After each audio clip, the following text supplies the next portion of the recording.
In most cities that have a vacancy problem or blight, there are areas in the city where the people that own the property may have either died, abandoned the property, or perhaps are out of town investors that are not taking care of the property.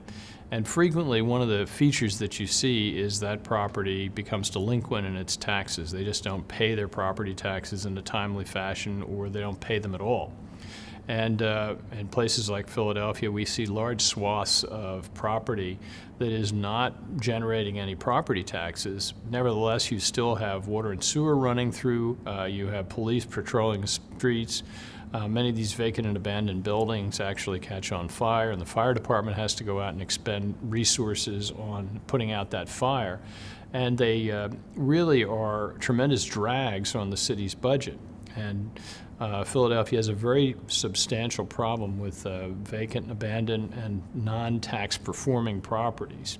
So what we have in law right now is a process whereby if you fail to pay your taxes over a long enough period of time, the municipality or the taxing authority can take you to court and essentially seize the property and sell it to some other buyer.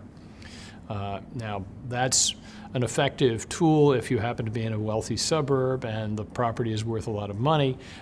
There's always a buyer looking to fill in and grab that property. But if you're you're looking at a property that is on a street with 6 other abandoned properties and maybe a pretty rough neighborhood where there's not a lot of real estate transactions going on anyway, then it becomes more of a serious problem. What do you do with that property? And try to find a good process whereby you don't let these properties drag on as non-performing abandoned properties indefinitely, but actually bring a good system together so that the person who's trying to keep their property taxes current and maybe making some substantial sacrifices in order to do so is not put at a disadvantage to someone else who is owning a property, living a nice life, and is not contributing, letting the other people in the city pick up their tab for them.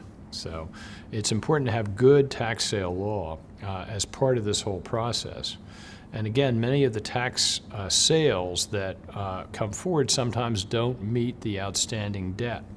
That property then is an ideal candidate for going into a land bank where we might be able to accumulate it, add it to a series of other properties in the similar neighborhood, and sell them off as a package for more substantial redevelopment.